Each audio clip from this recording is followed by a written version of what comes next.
So thank you, Yasa. Good afternoon. Let's get going. My name's Will Law from Akamai. This is Daniel from Fraunhofer. We're going to talk to you about Dash content steering. The subject was introduced this morning, but we have an immediate problem right now. We have two speakers. Who should go first? So wouldn't it be nice if we had a presenter steering server that sent us a nice JSON list of who should speak, and then we could simply follow the instructions, right? So I'm going to start. And that silliness was basically content steering in a nutshell. But we're going to go in a little bit more depth. One point to know is a bit of a misnomer. We're not actually steering the content, right? There's only one version of the content, and it's very important that there is only one version of the content. What we are steering is between the sources that host and serve that content. And usually we call these CDNs, and that's why I care about this. We're a CDN. We get steered. We don't do the steering ourselves. So you can think of content steering as the art and science of switching CDNs. And maybe that's not how you were thinking of it previously. Now, why might you want to switch CDN if you're a content distributor? Firstly, performance. CDNs are not good all the time, everywhere. It varies by AS and by location. You don't want to pin users to a badly performing CDN, even if they started when it was good. There's also capacity. CDNs will run into capacity problems because they're trying to manage loads from 1,000 different customers at the same time. There's volumetric commits. This is the business side of it. You might say you have to have a certain percentage of the traffic, and that changes dynamically. And then there's also cost. We can't avoid that. Different CDNs have different cost in different locations at different times of day. So you want to juggle all these factors. Here's a real-life example on performance. Serving somebody in Santiago in Chile. If you serve them out of Brazil, 51 milliseconds of latency. Out of the US, 150 milliseconds. So you say, clearly, better, I should serve South America from Brazil. That makes sense. But then the other data below, Lima, Peru, it's 127 milliseconds from Brazil and 71 milliseconds from US East. So the network topology and the peering makes a whole lot of difference in importance. So I need to steer carefully. Also, CDN performance varies by time. This is data given to me by Sean at Paramount. You can see in the curve on the left, there's performance from multiple CDNs. The orange one has a problem, the blue one doesn't, even though they're serving content at the same time. So you would want to switch your users away from the blue CDN and away from the orange CDN and onto that blue CDN.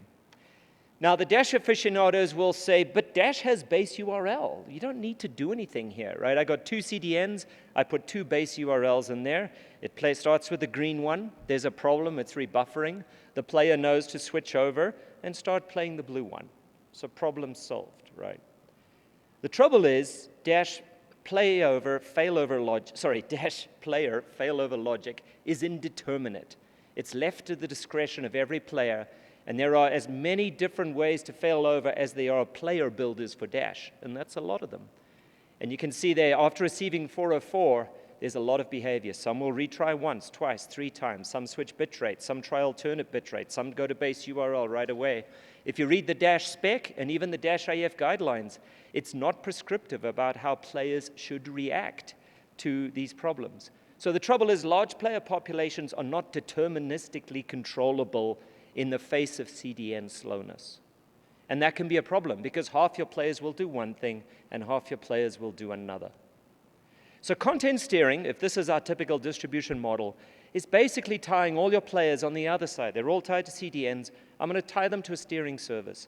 And now if there's a problem with one of those CDNs, I can send out a signal from the steering service and I can deterministically switch all of them over to the other source. And I can send another signal and switch them all back if I wanted to. Who did the work? The Dash Industry Forum. I spoke about them today. I want to apologize for Gwendal. Cinemedia should be on this slide. I copied the same slide, and he told me we're not on it. So shout out to Cinemedia. They're a long-time Dash IF member and very active. So how do we do content steering then? Here's a Dash manifest. We have base URL elements. And they have an attribute called service location, which used to be just a convenient label. But we're actually going to leverage that label to differentiate or steer between them. And then we make a new element called content steering. And it's not too complex, right? It just says, here's a steering server URL. You should go and ask for some steering information. And it's also going to tell us what's the default we should use and whether I should go ask that steering server before I actually start playback. And that steering server is going to send a JSON response back. in the Dash world, we intentionally used the same response that HLS released for steering. We didn't want content distributors to have to manage two different JSON responses. We could, but why not have some harmony for once in the industry? So it's basically got a version, it's got a TTL, which is both required, it's got a reload URI, which is optional, it's got a pathway priority required. So what the HLS term pathways is in the Dash world is service locations. Same thing, it's where I'm getting my content from. And then we've also added optional pathway clones as well. And that's what they look like in real life. It's really quite simple and not too complex to comprehend the response here. So very quickly, what does a player workflow look like? Here's a typical Dash manifest. At the top, I got my two base URLs, one I called alpha, one I called beta. And then I've got a content steering server. And it's giving me an attribute that says, hey, you should start using beta. Or beta, sorry, I'm foreign. And then it says, you should also query before start. So in fact, this player is not going to use the default. It's going to go off and ask that steering server before it starts. So it makes a request using the URL provided off to that steering server. There's no additional parameters. And it gets a response back. And in this case, you see there's a priority array, and this one's inverted from what was baked into the manifest. It says, no, you should be using alpha first. So the player will go and source its media from the base URL called alpha. And then it sets a timer for 300 milliseconds in this case, as instructed, and it goes back. Okay, we have a lot of debates about what that timing number should be. I think 300 is way too high, but we'll talk more about that later. And you can also redirect it to a different steering server, or more practically, add query arguments to introduce a session identifier to the steering server response. So you can start to track the performance of this client over time and steer them as a session. So after 300 milliseconds, it makes a call back to that server. It sends it some special query args. These begin with __ just to separate them from HLS players, which are making similar calls back. Reports what pathway it's on, what its throughput is, and then it gets a new response. And in this case, it's come back in 250 milliseconds, switch you to beta. Quite simple. People ask me, can we steer ads separately from content? Yes, we can. So on the left-hand side is a pathway priority. That's just a mixture of all these labels, right? And on the right-hand side is a Dash manifest, and I color-coded it to show primary content and then with the ad periods inserted in green. And you can see with that one steering server response, I can start steering the primary content to segments 2, and then for each of my ad periods, I can deterministically choose a certain provider. So people aren't steering ads yet, but we wanted to add the functionality for them to do that, because your ads can be poorly delivered as equally, and in some cases more often than your primary content's poorly delivered. Can we steer the manifest refreshes themselves? Yes, we can. So in Dash, the location element tells you where to go back to get the manifest. And in this case, we're adding a new attribute. It wasn't there, called service location. It has a label, and we can use it to steer, just like with the primary content and the ads. So just some useful things to know about Dash content. People ask me, well, hey, what if the player's having a problem and you're only asking for something every 300 seconds? The player's first job is to maintain good quality. It can ignore the content steering server in the Dash world and do what's best for the end user with the information it's had. That's always its first job. Secondly, we allow, with our pathway and throughput reporting, we allow multiple parameters to be passed. Because 300 seconds is a long time, and in multi-period Dash, you might have played through multiple pathways in that period. And then, lastly, Dash is different from HLS in that you can force it to query the steering server before it starts. I think it's particularly useful. You can put out a set of VOD Dash manifests in January, and then in September, you've changed your CDN. But you don't have to go back and change all those manifests. You can simply use your content steering server a year later to point the clients to different content. And I think that's quite useful. So at this point, the steering server says we should switch over to Daniel. Thank you, Will. So I would like to focus on the implementation part of content steering and how we brought that to Dash.js. We actually had a Dash.js session yesterday, maybe some of you attended that, where we talked about like 60 minutes about Dash.js, so I'm going to keep it much shorter today. But I encourage you to also check out these slides if you're interested in Dash.js. So quick overview of Dash.js. So Dash.js is the official reference player by the Dash Industry Forum. Will also talked about this previously. We are using Dash.js for playback of MPEG Dash content, but we also support smooth streaming content. So if you have any legacy content, we have a client-side conversion from smooth streaming to Dash. Development started pretty early in 2012. Currently, the player is maintained by Fraunhofer Focus, but the development is really community-driven. So we have a lot of contributions coming from the community, and then it's my job to review these contributions and merge it back to the code base. We have lots of features in place. I'm not going to go through them in detail. As I said, we had a dedicated session yesterday where I explained most of these features. Today, we will focus on content steering and application areas for Dash.js. So mainly, it's a reference platform. And the great thing about that is that I really have contact with the specification editors. So I'm doing development in Dash.js, but I always have this kind of feedback loop in place where I can reach out to, for instance, Will, to Thomas Stockhammer, and ask them specific questions and also provide feedback to them when something might not work as intended. Otherwise, Dash.js is also used in the CTA Wave group, DVB, HBBTV, 5G Mac, so lots of different organizations using Dash.js. It's also production ready, so we have industry partners like the BBC, Deutsche Telekom that use Dash.js in production. And we also learned today that Dash.js is a very popular option for the research community. So for instance, if you want to try out new ABR algorithms, then Dash.js can be a starting point that you can more use as a baseline. Talking about content steering in Dash.js, and I'm going to jump through this slide more or less because Will explained everything. We had an early version of content steering in Dash.js since version 4.5, and we actually released version 4.7 on Friday, so brand new, where we implemented more or less everything that is in the specification today. This includes pathway cloning, what Will talked about, steering base URLs, location, and also patch location elements. We send a comma-separated list of the throughput values for all of the service locations using these dash throughput and dash pathway elements. And we also support content steering definitions in the service description element, as well as handling server-side errors. So that's all covered in the specification. And as I said, we are specification compliant in the latest version of Dash.js. Then we recorded a small demo video for you to show you how this looks like. So first of all, we're going to look at the MPD. And there we find more or less everything that Will also pointed out. So we have multiple base URLs pointing to different CDNs. In this case, it's an alpha and a beta CDN. We have different location elements to refer to different locations for the MPD. And we also have this content steering element that points to a default service location. And we enable query before start, so the player will contact the steering server prior to starting the playback. Looking at the initial steering server response. So in this case, we tell the client to start with the alpha CDN, and then we also use this new pathway clone functionality to synthesize new elements. So we basically use the alpha as a template, and then we create new endpoints for base URL and also for location, where we can later on fetch MPD and media segments from.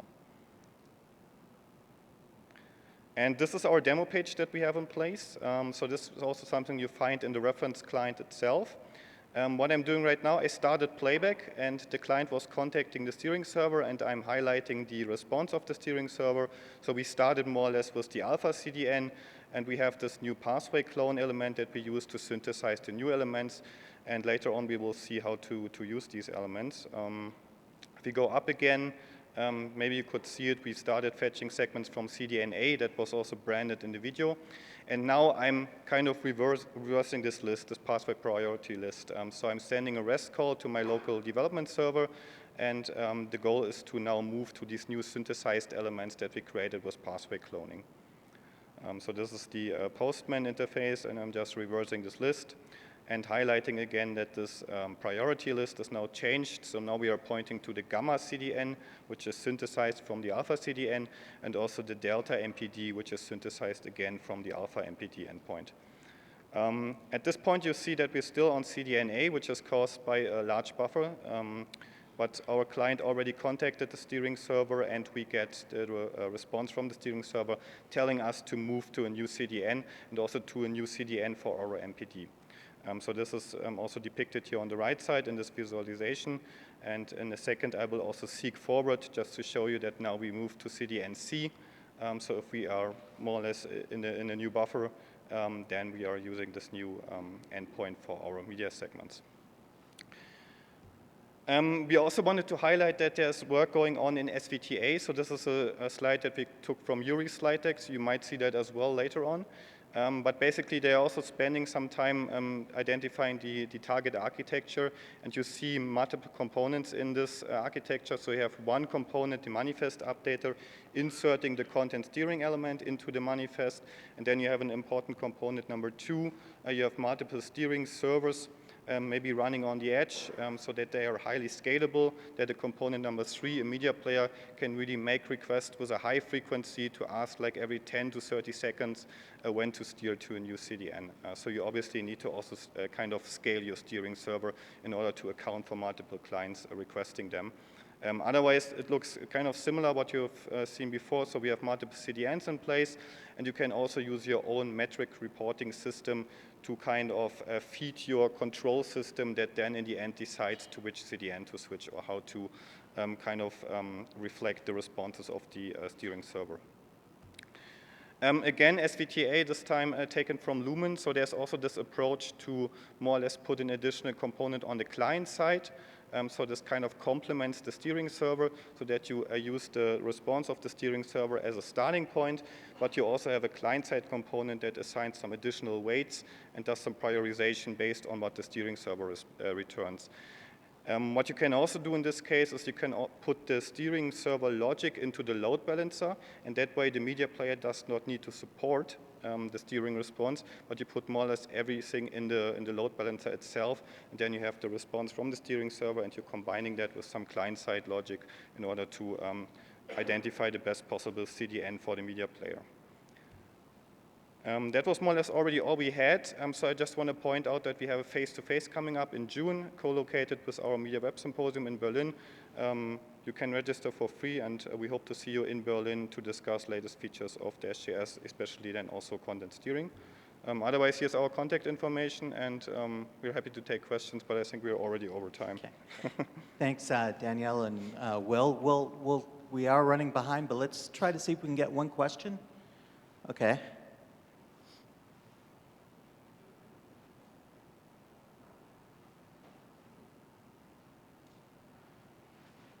Hi, thank you for the talk.